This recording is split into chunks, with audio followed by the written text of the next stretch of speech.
الحمد للہ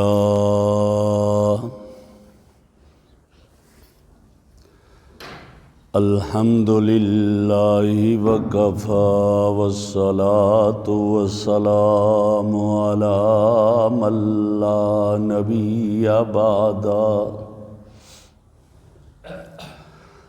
وعلی آلہ واصحابہ الذین اوفوا عہدہ الذین هم مفاتیح الرحمت ومصابیح الغرر اما بعد فاعوذ باللہ من الشیطان الرجیم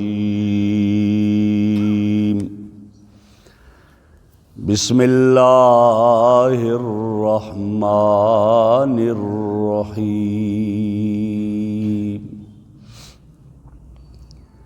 وما اصابکم من مصیبت فبما کسبت ایدیکم ویعفو عن کثیر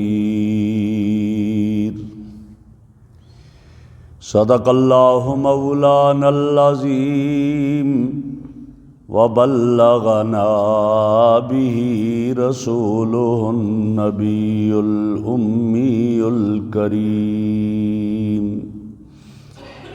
اللہم صلی علی سیدنا و مولانا محمد وعلی آل سیدنا ومولانا محمد واصحاب سیدنا ومولانا محمد وبارک وسلم علیہ۔ انتہائی قابل صد احترام بزرگوں اور عزیز دوستوں، گزشتہ جمعہ یہی آیت کریمہ تلاوت کی تھی اور اسی کی روشنی میں چند معروضات گوش گزار کی تھی، اور وہ یہ کہ جو گناہ انسان سے سرزد ہوتے ہیں ان گناہوں کے نقصانات کیا ہیں۔ گزشتہ جمعہ ان نقصانات کو بیان کیا تھا اور 7 نقصانات آپ حضرات کے گوش گزار کیے تھے، اور کچھ اور نقصانات بھی ہیں جو آج کی اس نشست میں آپ کے گوش گزار کرنے ہیں۔ 8ویں نمبر پر جب آدمی گناہ کا ارتکاب کرتا ہے اس کا نقصان کیا ہوتا ہے اسے، فرمایا وحشۃ یجدها العاصی فی قلبہ، گناہگار اپنے دل میں ایک وحشت اجنبیت سی محسوس کرتا ہے، اور یہ وحشت بینہ و بین قلبہ اس کے اور اللہ کے درمیان ہوتی ہے۔ پھر آدمی اس کو سمجھانے کی کوشش کرتے ہیں، اللہ رب العزت کی بات بتانے کی کوشش کرتے ہیں، قرآن اور حدیث کی بات اس سے بتائی جاتی ہے، لیکن اس کا دل وہ بات سننے کو نہیں کرتا۔ اللہ کی بات کی جائے تو اس سے اجنبیت محسوس ہوتی ہے، دل نہیں مانتا۔ رسول اللہ صلی اللہ علیہ وسلم کی بات ہو تو دل نہیں اس کا مانتا، وحشت۔ اور ہاں کوئی اور باتیں ہوں، لطائف ہوں، کوئی اور چیزیں ہوں تو بس مجلس سج جاتی ہے۔ اس مجلس میں اگر قرآن اور سنت کی بات ہو تو آدمی کو وحشت اور اجنبیت سے محسوس ہوتی ہے، اور یہ نقصان گناہ کی وجہ سے۔ جب آدمی گناہ کرتا ہے اور گناہ گار بنتا جا رہا ہے تو پھر یہ اس کی کیفیت ہوتی ہے، پھر اس کا حال کیا ہوتا ہے؟ مسجد میں آنے کو دل نہیں کرتا، مسجد میں نہیں آتا، مسجد کے دروازے سے آ کر واپس چلا جاتا ہے، پھر یہ کیفیت ہوتی ہے۔ یہاں جہاں اللہ والوں کی مجلس ہوتی ہے وہاں جانے کو دل نہیں کرتا، جہاں پر جو ہے گانے باجی ہوں وہاں دوڑتا ہوا چلا جاتا ہے، ایسی وحشت اس کو محسوس ہونے لگتی ہے۔ نصیحت کی بات اس پہ اثر نہیں کرتی، اور ہاں اسی کی گناہوں اور نافرمانیوں والی بات کرو تو مزے سے کئی گھنٹے سن لیتا ہے۔ یہ گناہوں کا نقصان ہے۔ اور ایک اور نقصان، نواں نقصان گناہوں کا یہ ہے، تعسیر و امورہ وعدم و قضاء حاجاتہ، اس کے کام مشکل ہو جاتے ہیں اور اس کی حاجتیں پوری نہیں ہوتی، اس کی تمنائیں پوری نہیں ہوتی، کام اس کے مشکل ہو جاتے ہیں۔ کیسے کام مشکل ہوتے ہیں؟ کہ اس کے کاموں میں مشکلات ہی رہ جاتی ہیں، پھر پریشان، حاجتیں پوری نہیں، او جی آپ کوئی وظیفہ دو، میری بیٹی کا رشتہ نہیں ہو رہا۔ کئی لوگ آتے ہیں، آ کر دیکھ کر چلے جاتے ہیں، پھر دوبارہ رخ ہی نہیں کرتے، کہیں کوئی بندھن تو نہیں ہے۔ آپ کچھ اس کے بارے میں وظیفہ بتائیں، کیا وظیفہ ہوگا؟ یہ نہیں سوچ رہا کہ یہ سب میرے گناہ کی نحوست ہے، میرے گناہوں کی یہ نحوست ہے، ورنہ تو اور کچھ بھی نہیں تھا۔ اور کبھی کیا کہتا ہے؟ کام کرتا ہوں لیکن وہ کام ہوتا ہی نہیں ہے، کہیں بندش ہو گئی ہے، لہذا آپ کچھ کریں۔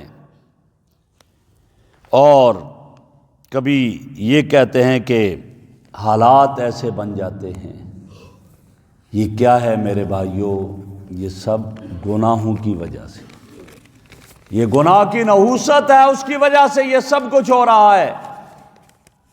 اور گناہوں کے نقصانات میں سے 10واں نقصان جو لکھا گیا، فرمایا وہ ہے المعیشۃ الضنک فی الدنیا، دنیا میں اس کی روزی تنگ ہو جاتی ہے، اس کی زندگی تنگ ہو جاتی ہے، اس کی معیشت تنگ ہو جاتی ہے دنیا میں، یہ گناہوں کی وجہ سے ہوتی ہے۔ اور پھر اس کی 2 صورتیں ہیں۔ ایک صورت کیا ہے؟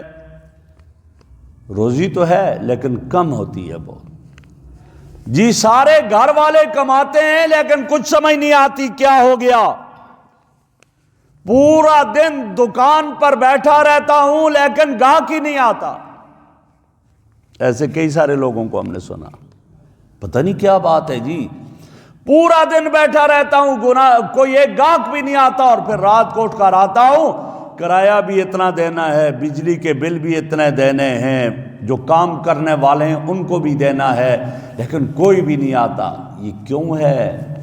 یہ فرمایا یہ گناہوں کی نحوست ہے، گناہوں کی وجہ سے ہے۔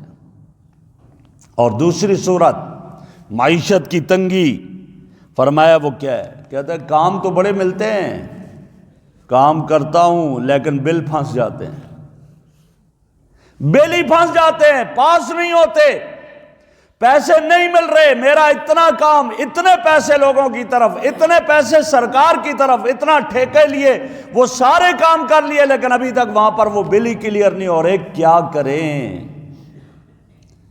یہ سب رونا رو رہا ہے اپنے اوپر، کیوں؟ یہ اپنے گناہوں کی نحوست ہے، ورنہ ایسا کیوں ہو؟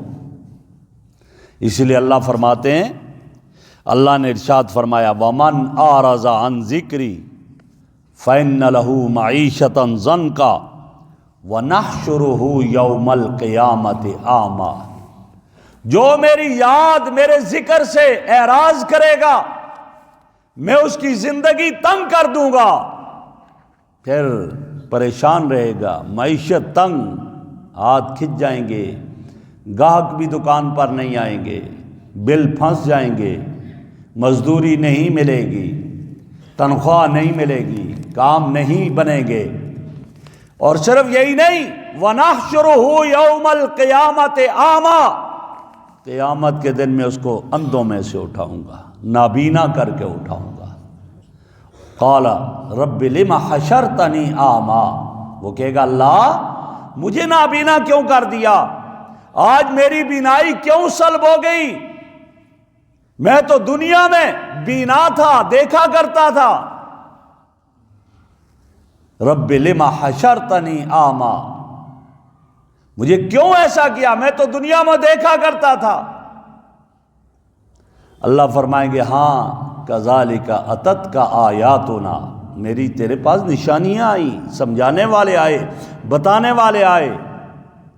فنسیتہا، تو نے بھلا دیا، پسے پش ڈال دیا، تو نہیں اس طرح متوجہ ہوا، اسی لیے آج تجھ کو اندھا اٹھا دیا گیا۔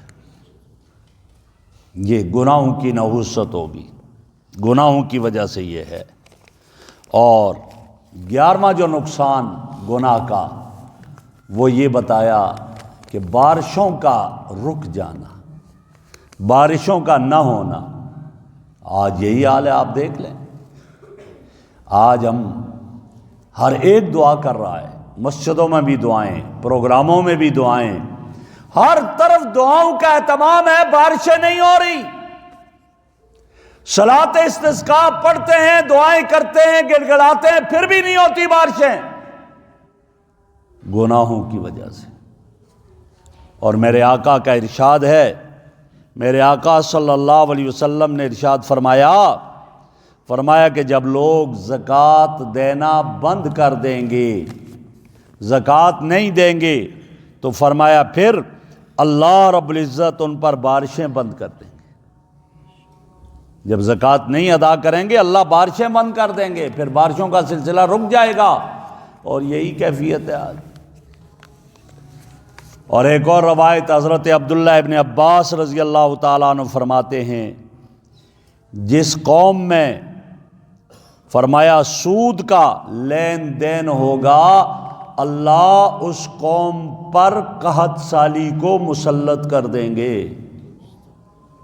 میرے آقا کا ارشاد ہے، حضرت عبداللہ ابن عباس آپ کے چچا زاد بھائی فرما رہے ہیں کہ جس قوم میں سود کا لین دین ہوگا اللہ قحط سالی کو مسلط کر دیں گے۔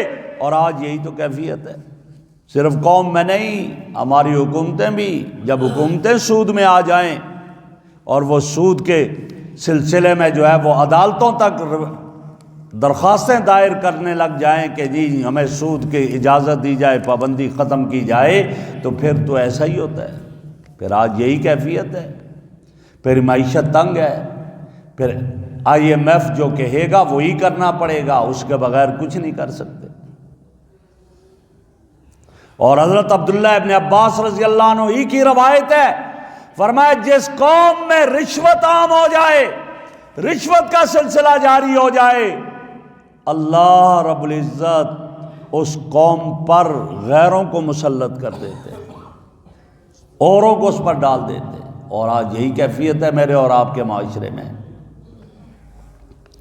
اور ایک اور نقصان جو گناہوں کا لکھا گیا، 12واں نقصان، فرمایا وہ کیا ہے، وہ نقصان جو ہے وہ بیماریوں کا پیدا ہونا، بیماریاں عام ہو جائیں گی۔ گناہوں کا وبال، جہاں گناہ ہوتے ہیں، جو قومیں گناہوں میں مبتلا ہو جاتی ہیں، پھر وہاں بیماریاں عام ہو جاتی ہیں۔ چنانچہ نبی اکرم صلی اللہ علیہ وسلم کا ارشاد ہے، جب لوگ بدکاری، فحاشی اور عریانی میں مبتلا ہو جائیں گے، جس قوم میں بدکاری، فحاشی، عریانی ہو جائے گی، فرمایا پھر اللہ ایسی ایسی بیماریوں میں مبتلا کر دیتے ہیں کہ ان کے آباء و اجداد نے بھی ان بیماریوں کے نام نہیں سنے تھے۔ ایسی بیماریوں میں۔ آج آپ دیکھیں میرے معاشرے میں یہ سلسلہ عام ہے، جدھر دیکھو بے حیائی، فحاشی، عریانی، جب یہ ہے تو بیماریاں بھی۔ پہلے کبھی نہیں سنا تھا ڈینگی کی بیماری ہمارے آبا و اجداد نے کب سنا تھا؟ کورونا کی بیماری یہ نام کب سنا تھا؟ پہلے کبھی کسی نے نہیں سنا تھا۔ یہ فلاں اور یہ فلاں، یہ ساری کی ساری یہ بیماریاں اور یہ وبائیں وہ گناہوں کی نحوست ہے، گناہوں کی وجہ سے۔ 1400 سال پہلے میرے اور آپ کے آقا صلی اللہ علیہ وسلم یہ ارشاد فرما گئے، اور آج ہم اپنی آنکھوں سے یہ چیزیں دیکھ رہے ہیں۔ اور ایک اور نحوست گناہوں کی اور گناہوں کا نقصان جو ارشاد فرمایا وہ یہ ہے کہ قتل و غارت گری عام ہو جائے گی، قتل عام ہو جائے گا۔ اور آج یہی ہے کہ پانی سے سستا ہو گیا ہے خون۔ قتل کرنا کوئی عیب نہیں سمجھا جاتا، یہ عام ہو گیا، اور ایسا عام ہو گیا کہ نبی اکرم صلی اللہ علیہ وسلم نے فرمایا ایک ایسا زمانہ آئے گا آخر وقت میں، فرمایا یکثر الحرج، قتل و غارت گری کی کثرت ہو جائے گی، لا یدری القاتل فیما قتل والمقتول فیما قتل، فرمایا قتل کرنے والے کو بھی پتہ نہیں ہوگا میں نے اس کو کیوں قتل کیا، نہیں پتہ ہوگا، اور مقتول کو بھی یہ پتہ نہیں ہوگا مجھے کیوں قتل کیا گیا۔ نہ قتل کرنے والے کو پتہ ہے کیوں قتل کیا، نہ قتل ہونے والے کو پتہ ہے کیوں قتل ہوا۔ اتنی کثرت ہو جائے گی قتل کی، اور ہر طرف یہی قتل کا سلسلہ جاری ہوگا، یہ گناہوں کی وجہ سے۔ یہ گناہ ہے اور یہ نحوستیں ہیں۔ اس لیے میرے بھائیوں ان گناہوں سے بچنا چاہیے۔ اور ہم جب پہلی امتوں کو دیکھتے ہیں، چاہے وہ قوم عاد ہو، قوم سمود ہو، قوم لوط ہو، قوم نوح ہو، جتنے بھی انبیاء کی امتیں آئیں، قوم صالح ہو، ان پر عذابات آئے تو ان گناہوں کی وجہ سے آئے۔ ان پر یہ گویا عذاب آئے گناہوں کی وجہ سے آئے۔ اور جس کا تذکرہ اللہ رب العزت نے قرآن کریم میں ارشاد فرمایا، فَكُلًّا، آپ فرما رہے ہیں فَكُلًّا أَخَذْنَا بِذَنبِهِ فَمِنْهُمْ مَنْ أَرْسَلْنَا عَلَيْهِ حَاصِبًا وَمِنْهُمْ مَنْ أَخَذَتْهُ الصَّيْحَةُ وَمِنْهُمْ مَنْ خَسَفْنَا بِهِ الْأَرْضَ وَمِنْهُمْ مَنْ أَغْرَقْنَا، فرمایا ایسے ہیں یہ لوگ جو پہلے گزرے، جو پہلی امتیں گزری تو ہم نے سب کو پکڑا، عذاب میں گرفتار کیا۔ کیسے؟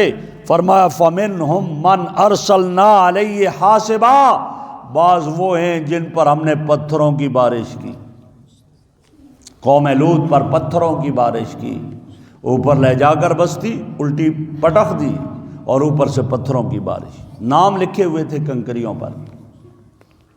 اور فرمایا وَمِنْهُمْ مَنْ أَخَذَتْهُ الصَّيْحَةُ، بعض وہ ہیں ان کے گناہوں کی وجہ سے ان کو چیخ نے پکڑ لیا، ایک ہی چیخ مسلط ہوئی، کلیجے پھٹ گئے، اور اس طرح پڑے ہوئے تھے کأنہم أعجاز نخل خاویہ، کلیجے پھٹ گئے۔ وَمِنْهُمْ مَنْ خَسَفْنَا بِهِ الْأَرْضِ، بعض تو وہ ہیں جن کو ہم نے زمین میں دھنسا دیا، زمینی کے اندر چلے گئے، قارون۔ وَمِنْهُمْ مَنْ أَغْرَقْنَا، اور بعض وہ ہیں جن کو ہم نے غرق کر دیا، پانی میں غرق کر دیا، فرعون اور ان کے ماننے والوں کو پانی میں غرق کر دیا۔ تو یہ اگر ان پر یہ عذابات آئے ہیں تو آج غور کیا جائے، یہ قوم انہی گناہوں کا ارتکاب کرتی جا رہی ہے۔ اور میرے آقا نے فرمایا تھا ایسا وقت آئے گا تم پہلے والوں کی طرح گناہوں کے ارتکاب کرو گے، شبرن بشبرن، ذراعن بذراعن، کہ بالشت برابر بھی ان کے برابر ہوگا، کمی نہیں ہوگی، ایک ذرا برابر بھی ان سے کمی نہیں ہوگی، جیسے وہ چلے ایسے اگر وہ کسی سوراخ میں ڈسے ہیں تمہیں بھی اسی سوراخ سے ڈسنا پڑے۔ اور وہی کیفیت آج میرے اور آپ کے اس میں ہے۔ اس لیے امام قرطبی رحمہ اللہ نے ایک واقعہ نقل کیا، قول نقل کیا، حضرت محمد ابن سیرین رحمہ اللہ جو خواب کی تعبیر میں بڑے ماہر تھے، ان کا واقعہ نقل کیا۔ وہ فرماتے ہیں کہ ایک دفعہ میں مقروض ہو گیا. ہم تو قرضے کو پتہ نہیں اچھا سمجھتے ہیں، اور بعض لوگ ایسے ہوتے ہیں جب تک قرض نہ لیں ان کو سکون ہی نہیں آتا، یہ کیفیت. اور حضرت محمد ابن سیرین فرماتے ہیں کہ میں ایک دفعہ مقروض ہو گیا، مجھ پر قرض چڑھ گیا، اور جب مجھ پر قرض چڑھ گیا میں مقروض ہو گیا تو فرماتے ہیں کہ انی لعارف ھذا الغم بذنب اصبتہ منذ 40 سنہ. کہتے ہیں مجھے اس غم کا پتہ چل گیا کہ مجھے اس گناہ کی وجہ سے یہ ملا جو 40 سال پہلے میں نے گناہ کیا تھا. محمد ابن سیرین رحمہ اللہ فرماتے ہیں کہ مجھ پر یہ قرض جو چڑھا، مجھے اندازہ ہو گیا کہ یہ اس گناہ کی وجہ سے مجھ پر آج یہ قرض چڑھا، اور میں مقروض ہو گیا ہوں کہ جو 40 سال پہلے مجھے گناہ ہوا تھا. اور ہم تو قرض لے لے کر، سود دے دے کر ہمارے ملک کی قرضوں پر چل رہا ہے. ہمارا پیدا ہونے والا بچہ بھی مقروض ہی پیدا ہوتا ہے. لیکن پھر بھی ہم گناہوں کو نہیں چھوڑتے، پھر بھی گناہوں سے توبہ نہیں کرتے. اور حالانکہ میرے نبی نے کیا دعا فرمائی؟ فرمایا اللہم لا ملجا ولا منجا منک الا الیک. اے اللہ، تیرے عذاب سے بچنا، تیری پناہ کی طرف جانا صرف تیری ہی پناہ ہے، تیرے علاوہ اور کوئی پناہ نہیں جہاں میں جاؤں، کوئی اور نہیں جس کے عذاب سے بچوں، نجات دینے والا تیرے سوا کوئی اور نہیں. یہ سوچ کر اللہ کی طرف آئے. پھر دیکھ لے، ہم تو کبھی اعلان کرتے ہیں IMF سے لیں گے، کبھی کہتے ہیں ہم تو وہ پتہ نہیں ہم پاکستان کو خوشحال بنا دیں گے، یہ کر دیں گے، قرض لے لے کر کریں گے، اور اللہ کا شکر ادا کرتے ہوتے ہیں جی فلاں ملک نے اتنے کروڑ ڈالر جو ہیں وہ ان کا کہہ دیا کہ وہ دیں گے، اب اللہ کا شکر ہے. نہ، اللہ کا شکر اس پر کرو کہ اللہ نے مجھے توفیق دی اور میں محنت کر کے اب اپنے انشاءاللہ ملک کو آگے بڑھاؤں گا. پھر بات ہے. یہ تو گناہوں کے نقصانات ہیں جو میں نے آپ سے عرض کیے. اب اصل کیا ہے؟ آدمی گناہ چھوڑے. جو گناہ چھوڑے گا میرا رب اس کو کبھی بھی ضائع نہیں کرے گا. گناہوں کو چھوڑا جائے، تقوی اختیار کیا جائے. تقوی معنی یہی ہے گناہوں سے بچنا. گناہ چھوڑنے پر انعامات کیا ہیں؟ اللہ کیا انعام عطا فرمائیں گے؟ میں اپنے پاس سے نہیں، میں قرآن کی آیات سے آپ کے سامنے عرض کرنا چاہتا ہوں. پہلا انعام گناہ چھوڑنے کی وجہ سے فرمایا وَمَن يَتَّقِ اللَّهَ يَجْعَل لَّهُ مِنْ أَمْرِهِ يُسْرًا. جو اللہ سے ڈرے گا، جو تقوی اختیار کرے گا، جو گناہوں کو چھوڑے گا، جو نافرمانیوں کو چھوڑے گا، جو معصیات کو چھوڑے گا، يَجْعَل لَّهُ مِنْ أَمْرِهِ يُسْرًا، اللہ اس کے کاموں کو آسان کر دیں گے. اللہ اس کے کاموں کو آسان کر دیں گے. پھر یہ شکوہ نہیں ہوگا کہ میری کمپنی تو بنی لیکن کوئی ہے ہی نہیں کچھ کمپنی کے لیے. پھر یہ شکوہ نہیں ہوگا میری دکان پر پورا دن کوئی ایک گاہک نہیں آتا. پھر یہ شکوہ نہیں ہوگا کہ میرے ہاں کما رہا ہوں پھر بھی کچھ نہیں ہوتا. پھر یہ شکوہ نہیں ہوگا کہ میرے پیسے بند ہو جاتے ہیں. نہیں، تم یہ اختیار کرو، پھر دیکھو اللہ کیسے دیتا ہے. اللہ کیسے دیتا ہے، اور اللہ دیتا ہے. پھر اللہ رب العزت، بھائی اوپر یہ باتیں بند کرو بچے، پھر اللہ رب العزت وہ اس کے کاموں میں آسانی کر دیتے ہیں. میں ایک بات عرض کروں کہ یہ میرا اپنے سامنے کی بات ہے، ایک ادارے میں بہت پہلے کی بات ہے، 1998-97 کی بات ہے. میں ایک ادارے میں پڑھا رہا تھا، ایک مدرسے میں. وہاں مسئلہ یہ ہوا کہ اب کھانے پینے کے لیے طلباء کے پاس کچھ نہیں، کیا کیا جائے؟ چھٹی کی جائے. محتمم صاحب نے مشورہ کیا، اساتذہ نے کہا چھٹی کر دیں. اس نے کہا نہیں، چھٹی نہیں کرتے، ہم یہ کرتے ہیں کہ طلباء کو اعتکاف میں بیٹھا دیتے ہیں. کلاسیں مسجد ہی میں لگیں گی، اعتکاف میں طلباء بیٹھیں، اور وہ اعتکاف میں بیٹھ کے وہاں پر کلاسوں کے اعتبار سے کہ 3 دن کے لیے دورہ حدیث کے طلباء ہیں، اور اس کے بعد سابعہ اور فلاں درجوں کے طلباء بیٹھیں گے. ابھی دورہ حدیث کے طلباء صرف 2 دن بیٹھے تھے. یہ 98 کی بات ہے. ایک کمپنی کا مالک تھا، وہ 1 لاکھ روپیہ لے کر آیا اور آ کر وہاں سے ادارے میں محتمم صاحب کو دیا اور چلا گیا. پوچھا کیا؟ کہا یہ میرے پیسے کہیں دبے ہوئے تھے، مل نہیں رہے تھے، بڑی کوشش کی نہیں ملے، آج صبح ہی انہوں نے مجھے فون کر کے کہا کہ بھائی آؤ اپنے پیسے لے جاؤ، اور مجھے دیے۔ تو میں نے کہا کہ مجھے تو ان کی امید ہی نہیں تھی، جس رب نے دیے ہیں اسی کے دین پر استعمال کرتا ہوں۔ پھر اللہ ایسے دیتے ہیں، پھر اللہ اس طرح کرتے ہیں۔ فرمایا یجعل لہ من امرہ یسرا، پھر اللہ اس کے کاموں کو آسان کر دیتے ہیں، پھر کسی کو کہنے کی ضرورت نہیں پڑتی کچھ تعویذ دو، کچھ وظیفہ بتاؤ، نہیں، سب سے بڑا وظیفہ یہ ہے کہ گناہ چھوڑ دو، تقویٰ کی زندگی اختیار کر دو، رب کائنات تمہارے کاموں کو آسان کر دیں گے۔ پھر بیٹیوں کے رشتوں کے لیے پریشان ہونے کی ضرورت نہیں پڑے گی، بیٹوں کے رشتوں کے لیے پریشان ہونے کی ضرورت نہیں پڑے گی، نوکریوں کے لیے وظیفے کرنے کی ضرورت نہیں پڑے گی۔ ضرورت کیا ہے کہ تقویٰ اختیار کیا جائے۔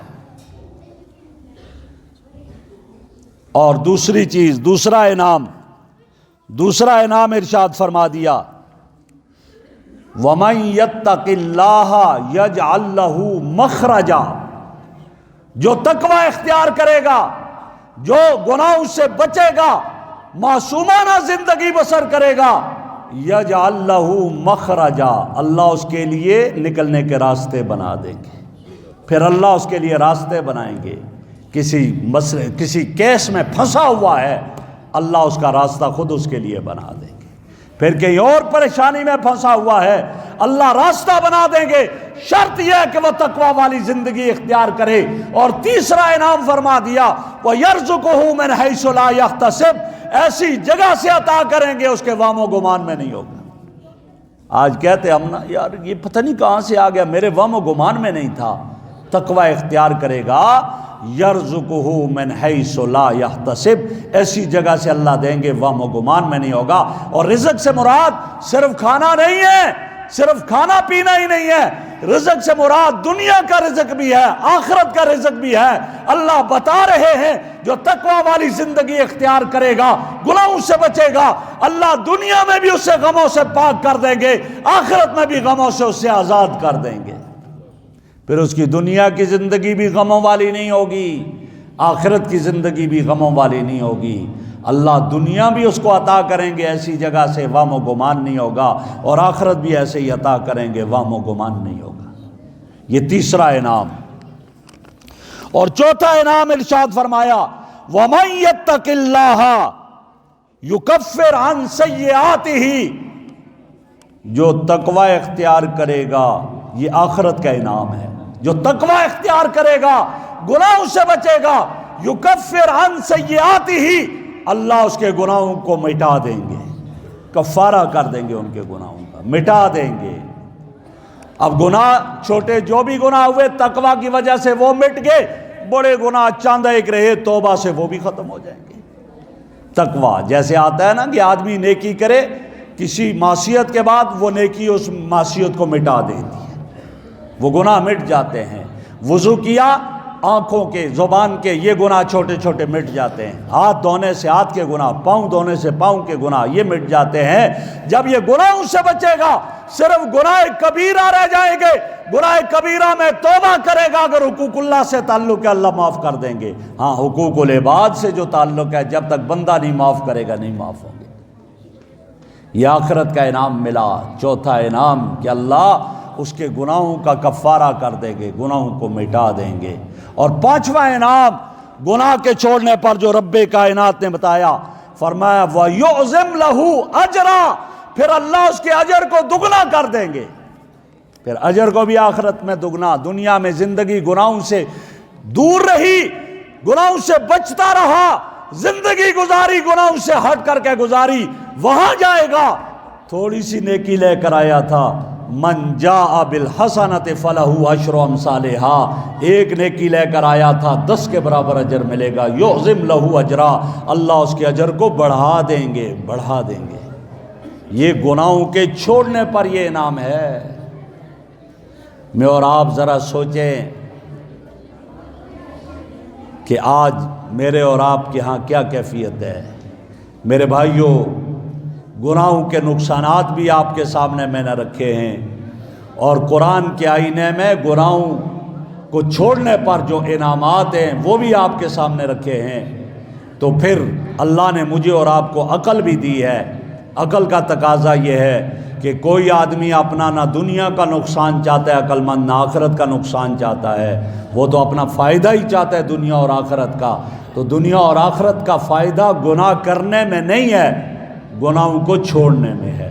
جب گناہوں کو چھوڑنے میں ہے، پاکیزہ زندگی بسر کرنے میں ہے، تو پھر آئیے آج سے ہم یہ عزم کریں کہ جو ہم سے گناہ ہوئے ہم ان گناہوں سے اللہ توبہ کرتے ہیں تو ہمیں معاف کر دے، اور آئندہ ان گناہوں سے بچنے کی کوشش کریں گے جتنا ممکن ہو۔ جب بچیں گے، بچنے کی کوشش کریں گے، میرا رب بھی تو غفور الرحیم ذات ہے، وہ معاف کر دینے والا ہے، وہ نوازنے والا ہے، وہ نوازے گا۔ اللہ رب العزت جو میں نے عرض کیا مجھے بھی اور آپ کو بھی عمل کی توفیق عطا فرمائے۔ وآخر دعوانا ان الحمد للہ رب العالمین۔